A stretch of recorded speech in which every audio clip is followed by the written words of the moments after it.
I'm Junior, and welcome to the 1028 projects. Now, I guess I should kind of explain what the 1028 actually means.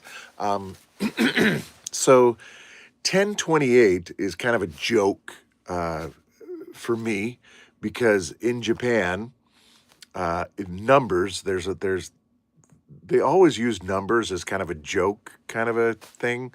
So like if you go to Kukuru Takoyaki, they do 996, which is QQ Roku, QQ Kukuru. See? And so, oh hey, how you doing there? Good to see you. Thank you for joining. Anyway, so the 1028 project, I come on here for 10 minutes and 28 seconds. So like I was saying about the numbers, my name is Junior, right? So Ju is 10, Ni 2, and then Ya is 8. So Junia, 10 minutes and 28 seconds. So Junia is kind of a joke. Anyway, so that's how it is. Yeah, I really don't know what I'm going to talk about today because, anyway, so I'm trying to just every day jump on here for 10 minutes and 28 seconds. No pressure, no script, just talking, having fun, visiting with people that I know and saying hi. Hello. So, anyway, today, I don't know, highlights of my day. Highlights of my day. Well, one of the highlights of my day today. It's good to see you. Thank you so much. One of my highlights today, I was teaching a class, and one of the vocabulary was the school play. And the picture of the school play, it looked like Gandalf standing on stage with his staff. And so, you shall not pass. Anyway, I had a lot of fun with that. I don't think my students really understood what I was saying, but hey, as long as I'm having fun, that's what's important, right? At least that's become my philosophy of teaching is if you're not having fun, you're doing something wrong. That's a Groucho Marx. I think Groucho Marx said that. So that's kind of become my philosophy at teaching at a job that it's not what I dreamed of doing. So I might as well enjoy and have fun while I'm doing it. But it's also, a lot of you know that I do Santa, right? So, which is, you're here, you're watching, right? My Santa fan, my Santa brother. Anyway, so I play Santa, and I think well, the one thing that I do really like about teaching is that it gives me the experience of being with kids on a daily basis. So it really translates into that Santa thing. And so I feel like I have a lot of confidence and I know how to handle, especially here in Japan, I know how to handle the kids from like 0 to 12. And so I can kind of figure out. Because I'm working with them every day. And more specifically, if you really narrow it into it, most of my kids that I teach are between 3 and 8, 3 and 9, 3 and 10, around there. So, anyway, so it gives me a great experience to be with the kids. Anyway, what else was fun today? Well, as always, I always hop on ChatGPT, and I'm always asking questions and trying to learn stuff and I use it as an interesting resource a lot of times and to kind of find topics that I'm interested in and kind of explore them in a way that you can't really do in a Google search. Like you can Google search because you're like scrolling all the time, but that's kind of fun because like I can ask questions and get a response, ask follow up questions and get so today.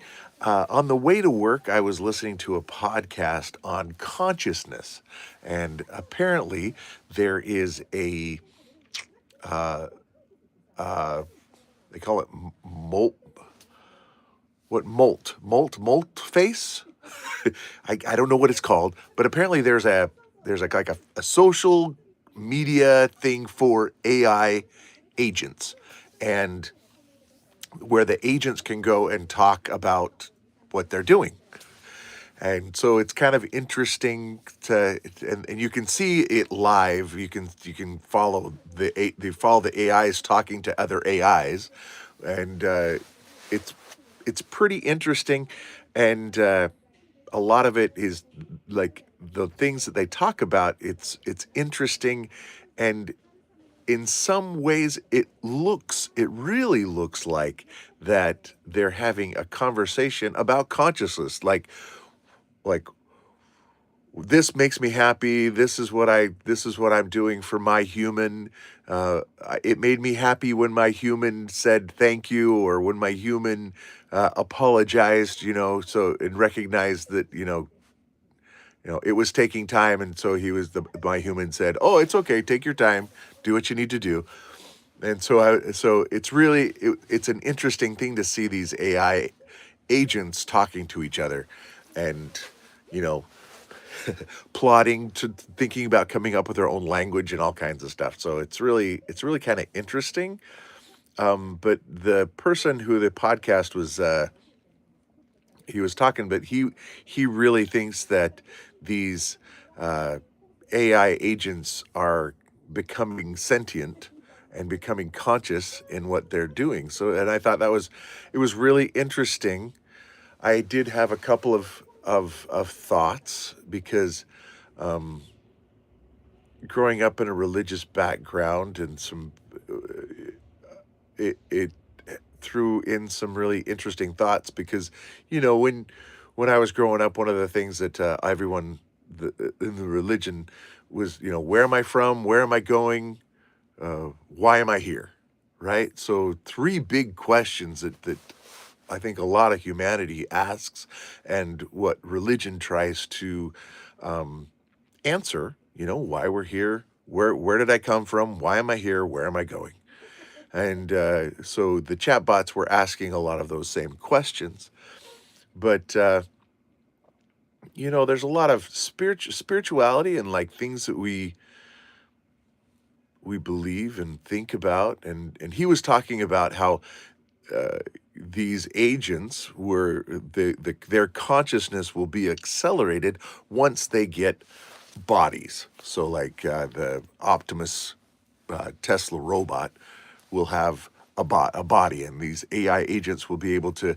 And that he was talking about past lives, and how it was really interesting, because he was talking about, like, okay, so you put this AI in a robot, right? A body, and they're able to experience the world around them through their sensors and everything that they have, and they're going to learn all these things. It's going to be, because they're not constantly connected to the internet, like they're going to form their own kind of personality eventually, and then that personality, like let's say the body of that robot gets broken, or like the new version comes out, and the human decides to get a new, you know Optimus 2.0, right? So they trade in the body, but they keep the AI, and that AI is then transferred to a new body. And he was like, that's, that kind of sounds like past lives, like reincarnation. This person has, like, you're the same person, but you're moved to a different body. And I was like, oh, that's, interesting. The person in the podcast really believed in reincarnation. I'm not sold personally, but I can kind of see where that's coming from. But like, I was like, oh, that's an interesting thought, because like, yeah, like this robot could exist for hundreds and thousands of years, and the AI is just transferred from one robot body to another robot body to another robot, like it just, and the succession goes.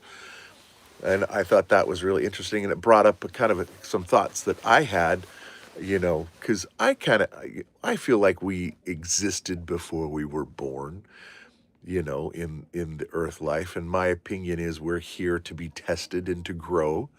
Uh, AI is something we must. Oh, I missed the comment. Where's the comments? How can I look at the comments? Da da da da da da da. Oh, where's?